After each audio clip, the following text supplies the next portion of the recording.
రాయపడి అన్నగారి దగ్గరికి వెళ్దాము. అన్నగారిని ఒకసారి రెస్పాండ్ అవ్వనివ్వండి. అయిన తర్వాత మళ్ళీ మీరు దీని మీద ఆన్సర్ చేయండి.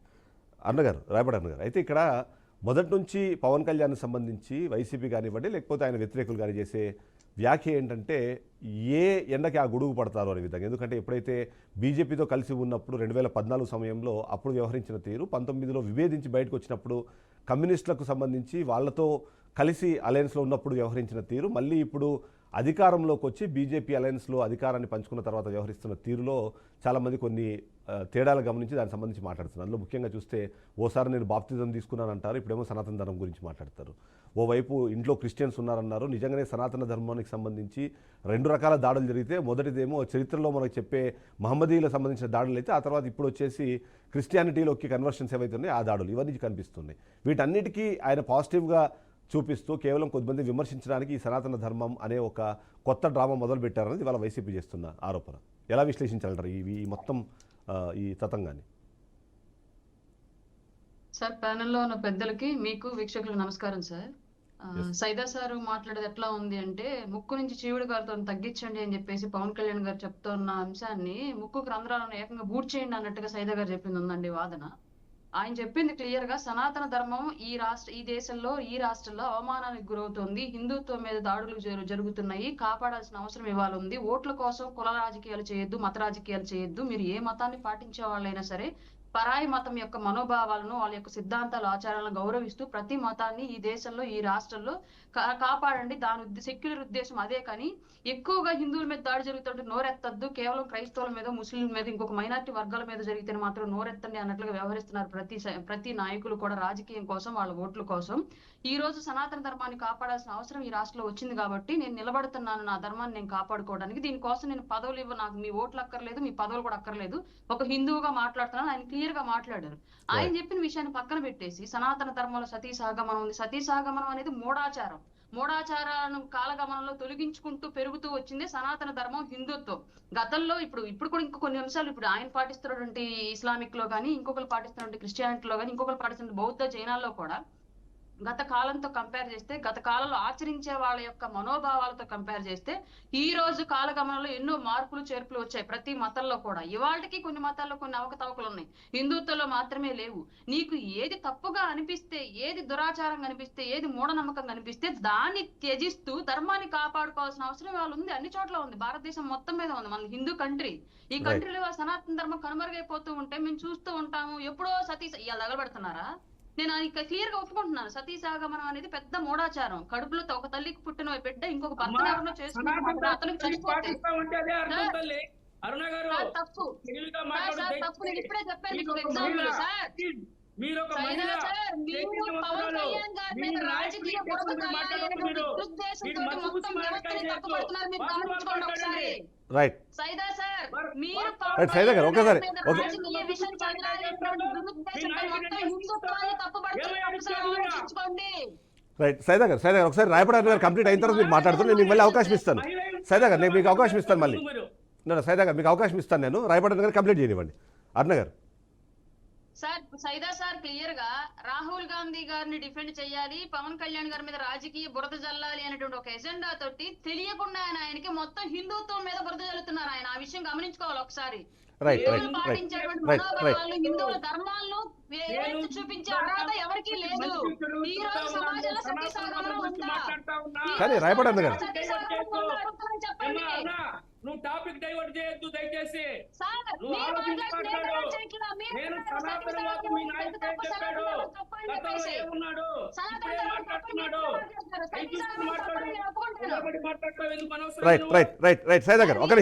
ఒక నిమిషం అర్ణ గారు, అయితే ఇక్కడ సనాతన ధర్మానికి సంబంధించి సైదా గారు ఒక నిమిషం ఒక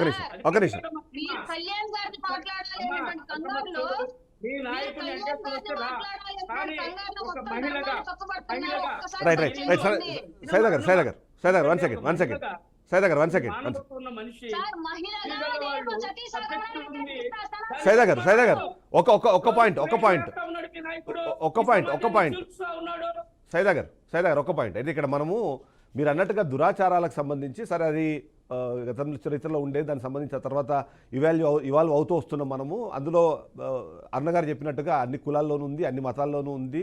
అన్ని దేశాల్లోనూ ఉంది, అది మనం మార్పు చెందుతున్నాం. కానీ ఇవాళ సనాతన ధర్మానికి సంబంధించి కీలకంగా 2-3 విషయాలు. ఎందుకంటే ఇప్పుడు మొదటిది ఏదైతే ఉందో తను చెప్పినట్టు అంటే మేబీ కోర్టులను అక్కడ ప్రస్తావించడం పవన్ కళ్యాణ్ గారు ఎంతమాత్రం కరెక్ట్ నాకైతే తెలియదు, కానీ బట్ కోర్టులు సైతం ఇప్పుడు అంటే ఏదైతే ఇప్పుడు మీరు ముస్లిం ఆచారాలను మీరు చేస్తారు కాబట్టి ఇప్పుడు ఏంటంటే ఈ కామన్ సివిల్ కోడ్కి సంబంధించిన ఒక డిస్కషన్ జరుగుతుంది. గతంలో ట్రిపుల్ తలాక్కి సంబంధించిన ఒక డిస్కషన్ జరిగేది. ఆ తర్వాత అలాంటి దురాచారాలని పక్కగా తప్పించే ప్రయత్నంలో అటు ప్రభుత్వాలు కానివ్వండి, ఇటు మీ మత పెద్దలు కూడా వాటిని ఆహ్వానిస్తూ వచ్చారు.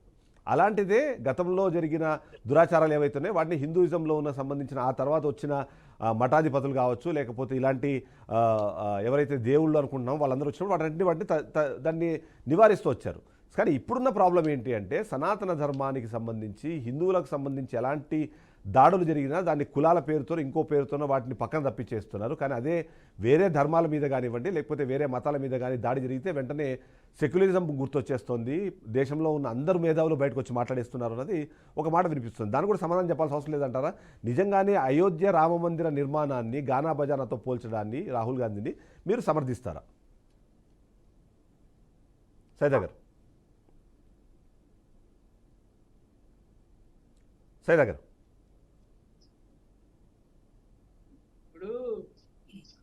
మొదటి అరుణ గారు, ఎందుకంటే ఆమె చాలా విషయాల పరిజ్ఞానం ఉన్నటువంటి వ్యక్తి, ఏదైనా మాట్లాడగలదు, సమర్థ, ఏదైనా నందిని పద్యం చేయగలదు, పంది నందిని చేయగలదు, ఆ సమర్థ బుద్ధి.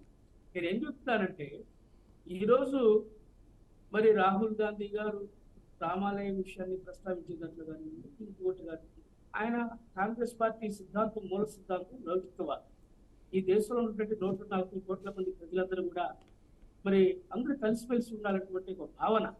ఈరోజు బీజేపీ కానీ మోడీ గారి చెప్పేది మాట్లాడితే ఈ దేశాభివృద్ధి గురించి ఒక మాట మాట్లాడుతూ, ఈ దేశ సంక్షేమాన్ని గురించి మాట్లాడుతూ, ప్రజల పడుతున్నటువంటి ఇబ్బందుల గురించి మాట్లాడుతూ, ఎంతవరకు రామాలయం, కృష్ణాలయం ఇవేనా ఈ దేశంలో ఉన్న సమస్యలు? ఈరోజు నిరుద్యోగులు వాళ్ళ పరిస్థితి ఎలా ఉంది? ఈరోజు కార్మికులు మరి అనేక దేశాలకి వలసపోతా ఉన్నారు. ఈరోజు మనం చూస్తాం వలసపోయినటువంటి కార్మికులు ఏ విధంగా దుబాయ్లో ఇబ్బంది పడుతున్నారో, అమెరికాలో ఇబ్బంది పడుతూ ఉన్నారో మనం చూస్తూ ఉన్నాం. మరి ఈయన మేక్ ఇన్ ఇండియా చేస్తానని చెప్పి ఒక పక్కన మాట్లాడుతూ ఉన్నాం. చివరికి గొడుగును కూడా మనం చూసాం, వర్షాలప్పుడు గొడుగును కూడా చేయడానికి మనం దిగుమతి చేసుకున్నాం. ఇలాంటి దౌర్భాగ్య పరిస్థితుల్లో ఉంటే ఈ రాష్ట్రానికి సంబంధించి మోడీ గారు మరి డబుల్ ఇంజిన్ సర్కార్ అని చెప్పి పదే చెప్పుకోవచ్చు. ఏమైంది? మొన్న వరదల్లో మనం చూసినట్లయితే బుడమేరు పొంగి మరి విజయవాడ అతలాకుతలం అయిపోతే దాదాపు 1,20,000 కుటుంబాలు 6 లక్షల మంది బదారును పడితే ప్రభుత్వం డబుల్ ఇంజిన్ సర్కార్ అనేది ఆదుకోవాలా లేదా?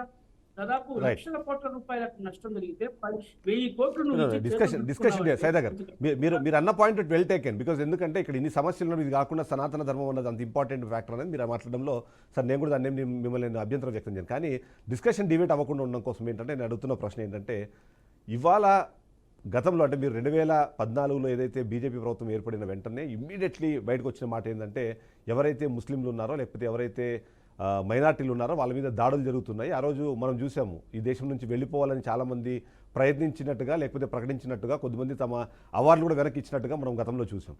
అలాంటి సందర్భంలో ఇప్పుడున్న పరిస్థితుల్లో చూస్తూ ఉంటే అలాంటి వ్యాఖ్యలు చేసి ఆ రోజు ప్రజల్ని భయభ్రాంతులకు గురి చేసింది అదే కాంగ్రెస్ పార్టీ. ఇప్పుడు మరొకసారి దాన్ని కంటిన్యూ చేస్తున్నారు అన్నది పవన్ కళ్యాణ్ గారు చెప్పే ప్రయత్నం చేశారు. దాని మీద కూడా సమాధానం చెప్పాలి కదా. ఇప్పుడు ఎవరు ఏం చేస్తున్నారో ఆయన తెలుసు. వాస్తవాలకు పవన్ కళ్యాణ్ ఎవరు పక్షాన ఉన్నారో, ఎవరు సామ్యవాదాన్ని లౌకికవాదాన్ని కోరుకుంటున్నారో ఈ దేశ ప్రజలందరికీ తెలుసు. ఆయన మోడీతోటి అంటకాగినంత మాత్రాన ఆయనకి ఇవన్నీ గుర్తొస్తున్నాయి. ఇప్పుడు నాకు అర్థం కాదు. ఒకప్పుడు ఆయన కమ్యూనిస్ట్ అని చెప్పుకున్నాడు, చేగువేరా అన్నాడు, టీ షర్ట్ మీద కూడా ఆయన ఒకటి కన్క్లూడ్ చేయండి. ఈ రోజు మరి ఇవన్నీ గుర్తుకొస్తున్నాయంటే ఏమనాలా?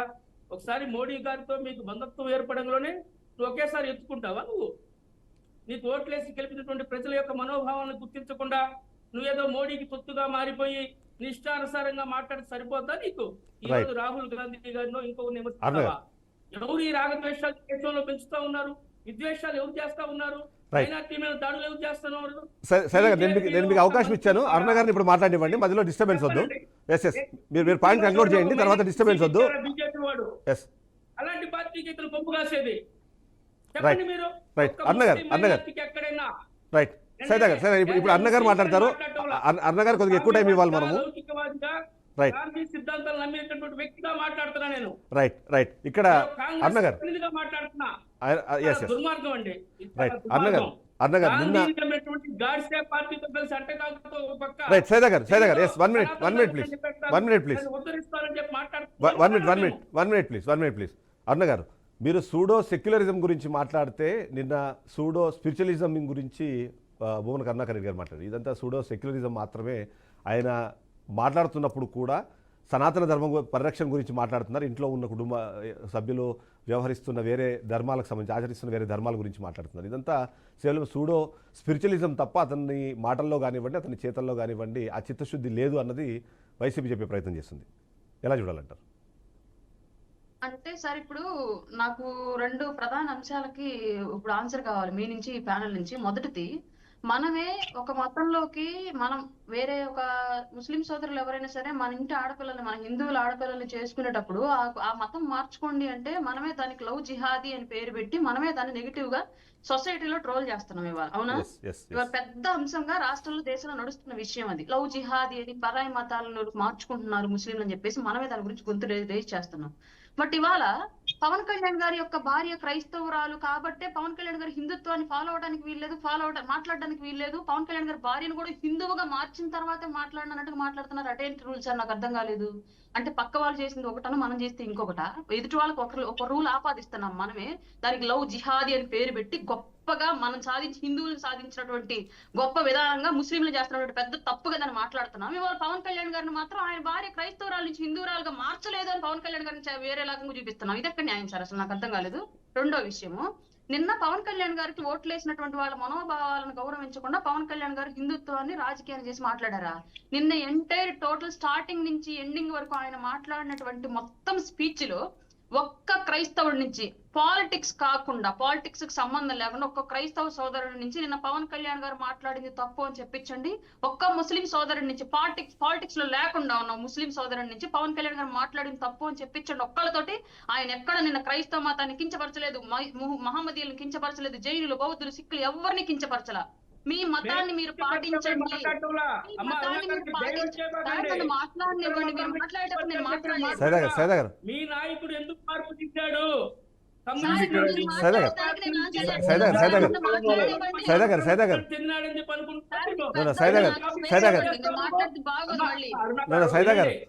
గారు మీరు ఇక్కడ కొద్ది సమయంలో పాటించాలి. సైదా గారు ఒక చిన్న రిక్వెస్ట్, కొద్ది సమయంలో పాటించాలి. సైదా గారు కొద్దిగా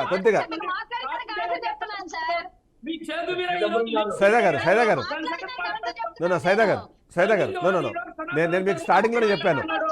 అరుణ గారు మాట్లాడిన తర్వాత మళ్ళీ మీకు అవకాశం ఇస్తాను. ఒక నిమిషం ప్లీజ్.